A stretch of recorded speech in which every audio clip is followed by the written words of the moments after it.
नमस्कार साथियों, स्वागत है आप सभी को सुपर वर्ड्स क्लासेस में। मैं हूं प्रकाश शर्मा और आज आप सभी के बीच लेकर आए हैं हिस्ट्री का सेट 3। ठीक है, सेट 1 एंड सेट 2 हम लोग पहले ही कर चुके हैं। ठीक है, तो सेट 3 लेकर आए हैं। अगर आप सभी चाहते हैं कि सुपर वर्ड्स क्लासेस में ऑफलाइन क्लास से जुड़ना, तो आकर के ऑफलाइन क्लास से जुड़ सकते हैं। हमारा ऑफलाइन क्लास का जो एड्रेस है, ऑफलाइन क्लास का जो एड्रेस है वो 0 माइल से पूर्व सुपर क्लासेस वाली गली नंबर 1 में बेलसन सीतामढ़ी। ठीक है, तो बेलसन में हमारे संस्थान चलती है, ऑफलाइन क्लास चलती है। ठीक है, आप लोग मुझसे आकर के ऑफलाइन क्लास जुड़ सकते हैं। हमारा कॉन्टेक्ट नंबर है 6206492781। ठीक है, चलिए तो हम लोग बिना समय गवाए हुए देखते हैं। चलिए, ताकि इसमें हम लोग देखेंगे क्या ऑब्जेक्टिव का और कुछ सब्जेक्टिव, चैप्टर 5 एंड चैप्टर 6 से सारे क्वेश्चन को देखेंगे। ठीक है, चलिए तो देखते हैं आगे। चैप्टर 5 है, तो चैप्टर 5 क्या नाम है, क्या यात्रियों के नजरिए। ठीक है, तो इस अध्याय में 3 व्यक्तियों के बारे में मुख्य रूप से पढ़ना है। कौन कौन के बारे में पढ़ना है? एक अल्बर्नी के बारे में, इन बतूता के बारे में और फ्रांसवा वर्नियर के बारे में पढ़ना है। जो अल्बर्नी जो फ्रांस से आए थे, कहाँ पे 11वीं शताब्दी में आए थे, और इन बतूता है जो मोरक्को से आए थे 14वीं शताब्दी में, और फ्रांसवा वर्नियर फ्रांस से आए थे, वो 17वीं शताब्दी में आए थे। ठीक है, तो इन्हीं तीनों व्यक्ति के बारे में इस चैप्टर में खास करके पढ़ना है। ठीक है, चलिए तो हम लोग पहला क्वेश्चन देखते हैं। पहला क्वेश्चन क्या है कि अल्बर्नी किसके साथ भारत आया था? ये मल्टीपल टाइप क्वेश्चन पूछा गया। बताइए 11, 14, 15, 19, 21 बार इस क्वेश्चन को पूछा जा रहा है। ठीक है, मोहम्मद गजनी, मोहम्मद गौरी, तैमूर, मोहम्मद बिन कासिम। तो इसका राइट आंसर कहा जाएगा आपको मोहम्मद गजनी के साथ। कहा था वो भारत में आए थे, अल्बर्नी आए। ठीक है, चलिए तो नेक्स्ट क्वेश्चन देखते हैं लोग। नेक्स्ट है, इन बतूता किस देश का निवासी था?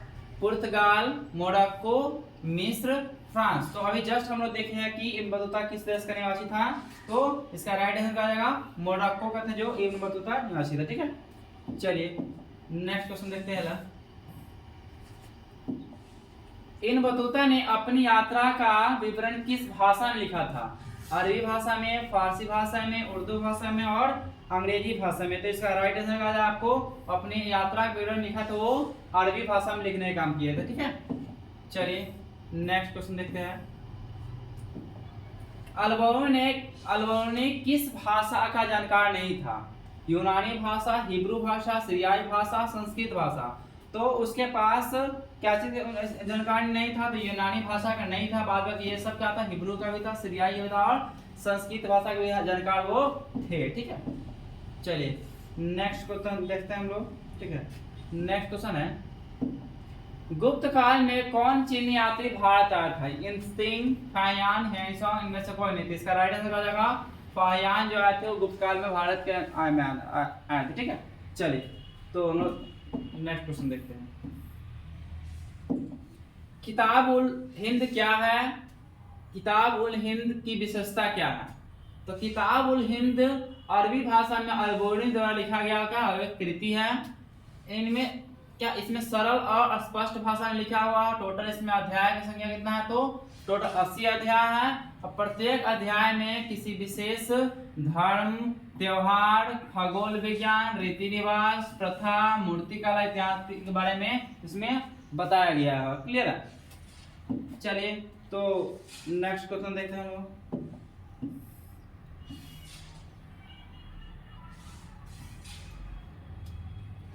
नेक्स्ट क्वेश्चन है,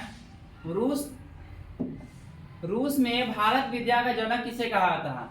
निकोलो कोंटी, जीएस लिविदेव, कार्ल मार्क्स, इनमें से कोई नहीं। तो इसका राइट आंसर कहा जाए आपको जीएस लिविदेव रूस में भारत विद्या का जनक कहा जाता है। ठीक है, नेक्स्ट क्वेश्चन देखते हैं। किस विदेशी यात्री ने पुराणों का अध्ययन किया था? अल्बर्नी, वर्नियर, इब्न बतूता, ट्रेवनियर। तो इसका राइट आंसर कहा जाए आपको अल्बर्नी के द्वारा के पुराणों की अध्ययन किया गया था। क्लियर है। नेक्स्ट क्वेश्चन देखते हैं। भारत में सती प्रथा का आंखों देखा हाल किसने प्रस्तुत किया? Ibn Battuta, Marco Polo, Alberuni, Tavernier. तो इसका राइट आंसर कहा जाए आपको, इसका राइट आंसर इब्न बतूता के द्वारा ये आंखों देखा हाल प्रस्तुत करने का काम किया गया। ठीक है।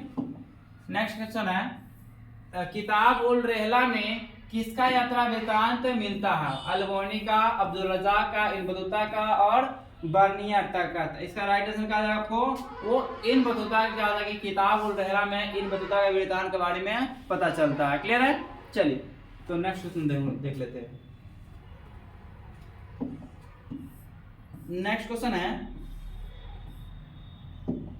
कैप्टन हॉकिंस किस मुगल शासक के दरबार में आया था? अकबर, जहांगीर, औरंगजेब और शाहजहां। तो इसका राइट आंसर क्या है आपको जहांगीर के दरबार में कैप्टन हॉकिंस वो आए हुए थे। ठीक है। चलिए तो नेक्स्ट क्वेश्चन देखते हैं। भारत आने वाले 4 विदेशी यात्री, उनके नाम और यात्रा वृत्तांत का नाम लिखना। तो भारत आने वाले 4 विदेशी यात्री कौन है? अल्बर्नी, इब्न बतूता, मेगास्थनीज और क्या था कि वो फ्रांसवा बर्नियर है। तो अल्बर्नी को जो लिखा गया पुस्तक है, क्या नाम यात्रा वृत्तांत है, उसका नाम क्या है? किताबुल हिंद। इब्न बतूता जो लिखा गया, इब्न बतूता का जो लिखा गया रहला है। मेगास्थनीज का जो लिखा गया इंडिका है और फ्रांसवा बर्नियर का जो लिखा गया वो किसका नाम है? Travels in the Mughal empire है। क्लियर है। चलिए तो आगे देखते हैं हम लोग। नेक्स्ट क्वेश्चन है, travels in the Mughal empire किसका यात्रा वृत्तांत? अभी हम लोग जस्ट देखे हैं कि फ्रांसवा बर्नियर का जो लिखा गया यात्रा वृत्तांत था travels in the Mughal empire. ठीक है। नेक्स्ट क्वेश्चन देखते हैं।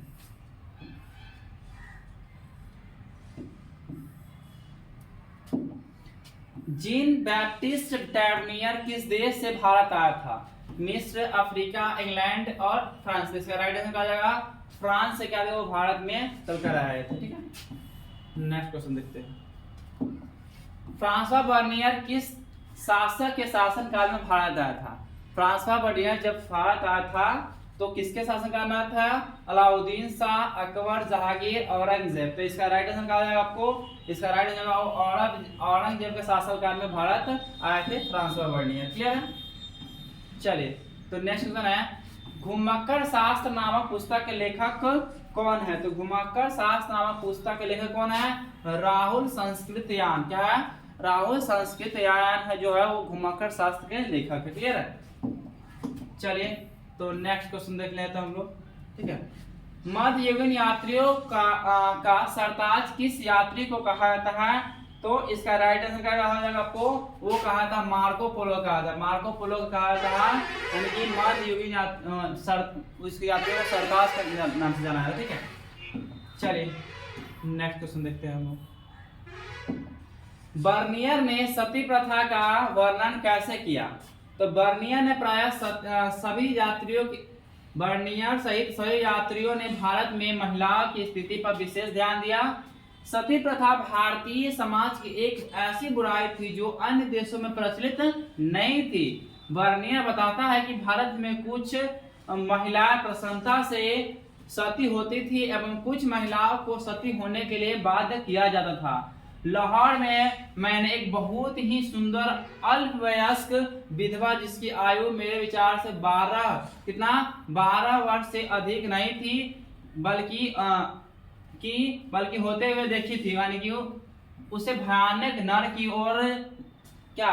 ओर जाते हुए वो असहाय छोटी बच्ची जीवित से अधिक मृत प्रतीत हो रही थी।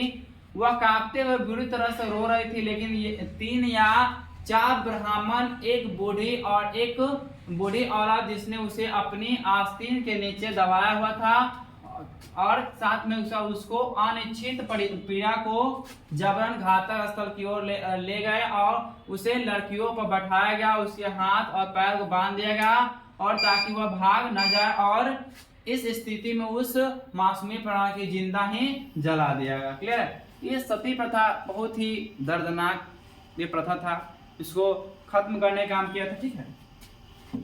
चलिए नेक्स्ट क्वेश्चन देखते हैं हम। निकोलो कोंटी किस शासक के कार्यकाल में आया था?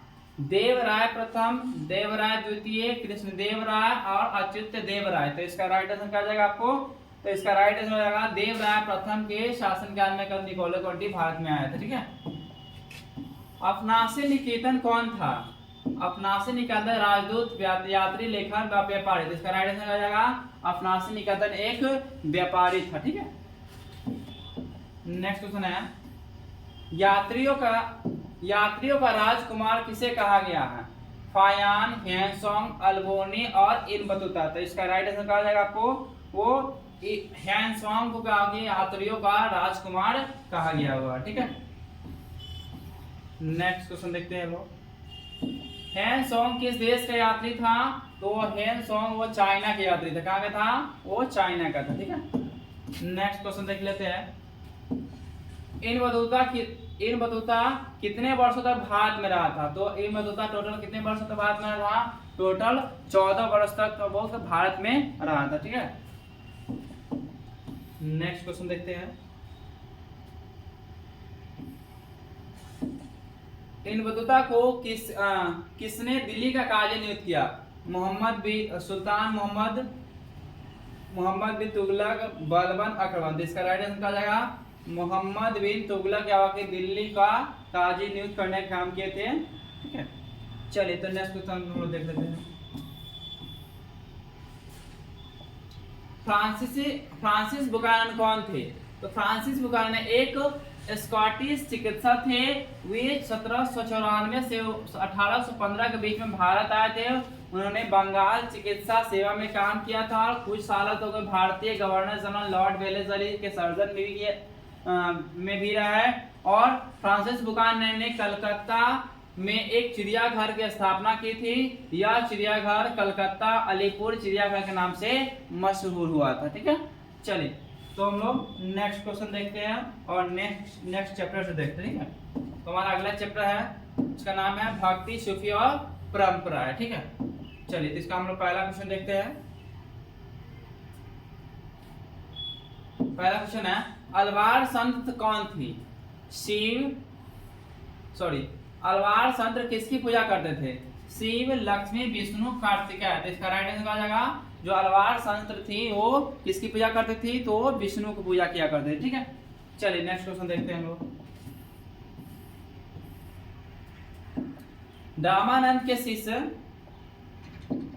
रामानंद के शिष्य कौन थे? रैदास, कबीर, धना, पीपा और इनमें से सभी। तो इसका राइट आंसर आ जाएगा रामानंद के शिष्य इसमें से सभी हो जाएगा। रैदास भी थे, कबीर भी थे, धना और पीपा भी थे। ठीक है।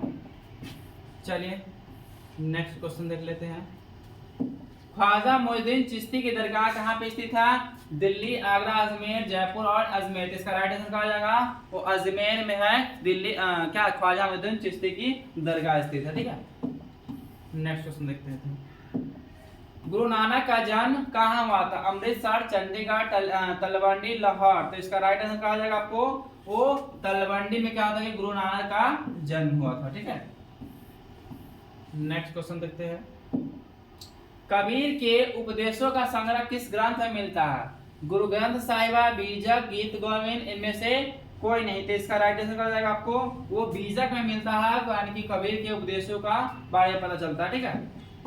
नेक्स्ट क्वेश्चन देखते हैं, अलवार और नयनार संतों के विषय में लिखे। तो कहा कि भारत में भी भक्ति परंपरा की शुरुआत दक्षिण भारत में अलवार और नयनार संतों के माध्यम से हुई थी। और दक्षिण भारत में अलवार और नयनार संतों ने घूम घूमकर वैष्णव और शैव धर्म का प्रचार किया था।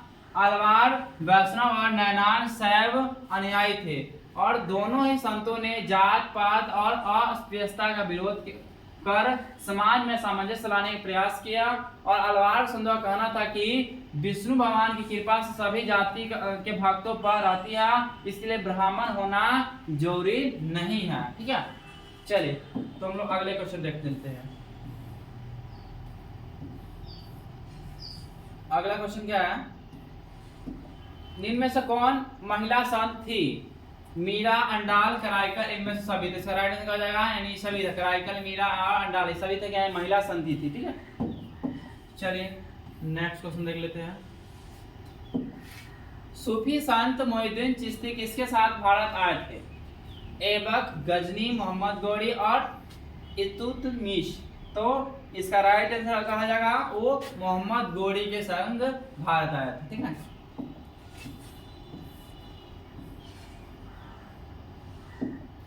निजामुद्दीन औलिया दिल्ली के किस सुल्तान के समकालीन थे? अलाउद्दीन खिलजी, जलाउद्दीन फिरोज खिलजी, गयासुद्दीन तुगलक और मोहम्मद बिन तुगलक। तो इसका राइट आंसर क्या हो जाएगा आपको? इसका राइट आंसर हो जाएगा गयासुद्दीन तुगलक हो जाएगा। क्लियर है? चलिए नेक्स्ट क्वेश्चन देख लेते हैं। ख्वाजा मुइनुद्दीन चिश्ती साहब की अजमेर स्थित दरगाह पर सर्वप्रथम कौन सा सुल्तान गया था? बलबन, मोहम्मद बिन तुगलक, अलाउद्दीन खिलजी और अकबर। तो इसका राइट आंसर क्या आ जाएगा आपको? इसका राइट आंसर हो जाएगा मोहम्मद बिन तुगलक। ठीक है, चलिए नेक्स्ट क्वेश्चन देख लेते हैं। वीर साहब यानी कि लिंगायत आंदोलन के जनक कौन थे? कबीर, गुरु नानक, वासुना और कराईकल। तो इसका राइट आंसर कहा जाएगा आपको? तो इसका राइट आंसर वासुना जो थे वो लिंगायत आंदोलन के जनक थे, यानी कि वीर साहब के जनक हुआ करते। ठीक है, चलिए तो हम लोग देखते हैं अगला क्वेश्चन। उत्तर भारत में भक्ति आंदोलन का प्रारंभ किसने किया और उनका जीवन परिचय देना। ठीक है, तो उत्तर भारत में भक्ति आंदोलन का प्रारंभ रामानंद ने किए थे और उन्होंने सभी जातियों के लोगों को अपना शिष्य बना करके जातिवाद का विरोध किया और समाज में समानता का प्रचार किया। उनका आंदोलन विशेष रूप से निचली जाति के लोगों को आकर्षित करता था। रामानंद के जीवन पर जानेंगे। रामानंद का जन्म हुआ था वो 1299 ईस्वी में प्रयाग यानी कि इलाहाबाद में हुआ था और ब्राह्मण परिवार में हुआ था। उनके गुरु राघवानंद थे जिन्होंने उन्हें भक्ति के मार्ग पर चलने के लिए प्रेरित किया था। रामानंद ने संस्कृत नहीं बल्कि क्षेत्रीय भाषा जैसे कि अवधी, भोजपुरी और हिंदी में भक्ति का प्रचार प्रसार किया था, जिसने यह आंदोलन का आम जनता के बीच में पहुंच सका था। ठीक है, चलिए तो हम लोग नेक्स्ट क्वेश्चन देख लेते हैं। ठीक है, नेक्स्ट क्वेश्चन है किस देश से आए हुए मुसलमानों को तजिका कहा था? तो इसका राइट आंसर कहा जाएगा वो तजाकिस्तान से जो मुसलमान आए थे उसको ताजिका के नाम से जाना जाता। ठीक है, नेक्स्ट क्वेश्चन देखते हैं। निम्नलिखित में से किसे सुल्तान उल मसीह कहा जाता है? सुल्तान उल मसीह किसे कहा था? तो निजामुद्दीन औलिया को सुल्तान उल मसीह के नाम से जाना जाता है। ठीक है, अगला क्वेश्चन है खालसा पंथ के 5 प्रतीकों का वर्णन किसने किया? गुरु अंगद, गुरु अर्जुन देव, गुरु तेग बहादुर, गुरु गोविंद सिंह। तो इसका राइट आंसर क्या जाएगा आपको? इसका राइट आंसर हो जाएगा गुरु गोविंद सिंह। क्या जाएगा? गुरु गोविंद सिंह। ठीक है, गुरु नानक ने किसे अपना उत्तराधिकारी बनाया? गुरु अर्जुन देव को, गुरु अंगद को, बाबा फरीद को और गुरु तेग बहादुर तो इसका राइट आंसर क्या जाएगा आपको? इसका राइट आंसर जाएगा गुरु अंगद को अपना उत्तराधिकारी के रूप में बनाया। ठीक है, चलिए नेक्स्ट क्वेश्चन देखते हैं। भक्ति आंदोलन का उत्तर भारत में प्रारंभ किसने किया था? रामानंद, कबीर, चैतन्य, नानक। इसका आंसर यहाँ पे ऑलरेडी दिया हुआ है यहाँ पे कितना, तो क्या जाएगा? रामानंद हो जाएगा। ठीक है, चलिए नेक्स्ट क्वेश्चन देख लेते हैं।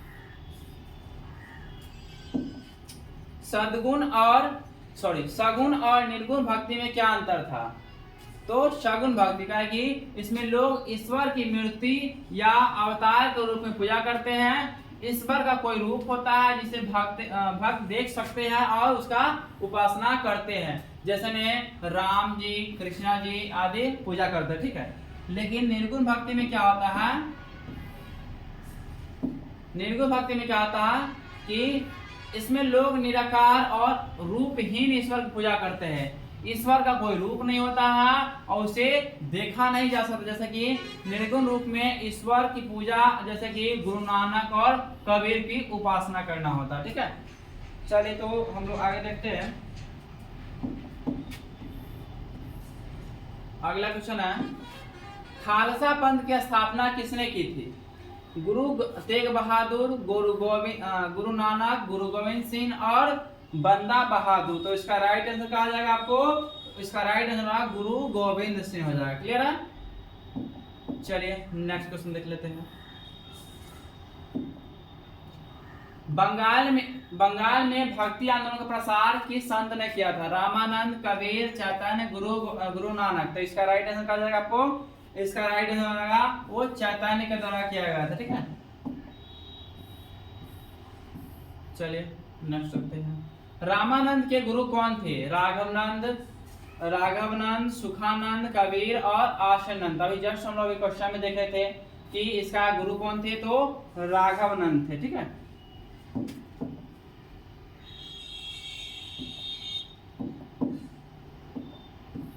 चलिए नेक्स्ट देखते हैं। सूफी संतों का निवास स्थान क्या है? खानकाह, दरगाह, तजकिया और शमा।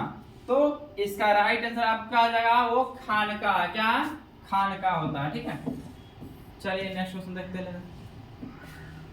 निजामुद्दीन औलिया की दरगाह कहाँ स्थित है? दिल्ली, अजमेर, पंजाब, बंगाल। तो इसका राइट आंसर कहा जाएगा आपको वो दिल्ली में है। ठीक है, चलिए नेक्स्ट देखते हैं। कबीरदास के कौन कौन से सिद्धांत है?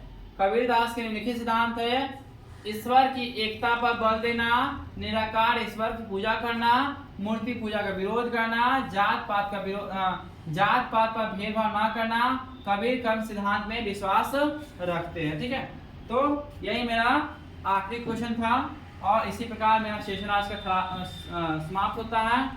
आप लोग कैसा लगे ये सेशन कमेंट में जरूर बताइएगा। ठीक है, आप जितना ज़्यादा हो सके तो शेयर कर दीजिएगा, लाइक कीजिए, कमेंट कीजिएगा। ठीक है, और आप सभी चाहते हैं कि ऑफलाइन क्लास से जुड़ना, तो आ करके हमसे ऑफलाइन क्लास से जुड़ सकते हैं। हमारे कॉन्टेक्ट नंबर है 6206492781। ठीक है, आपको यहाँ पे डिजिटल तरीका से ऑफलाइन और ऑनलाइन क्लास दिया जाएगा। ठीक है, और chapter wise test, monthly test और आसान और ट्रिकली तरीका से आपको यहाँ पे क्लास कराया जाता है। ठीक है, और अभी वर्तमान में 50% डिस्काउंट चल रहा है और क्या एडमिशन ओपन है। ठीक है, हमारा एड्रेस है 0 माइल से पूरा सुपर क्लासेस वाली गली नंबर 1 और बेसन सीतामढ़ी। ठीक है, और हमारा जो स्लोगन है हम पढ़ाते वही है जो एग्जाम में आता है। ठीक है, धन्यवाद।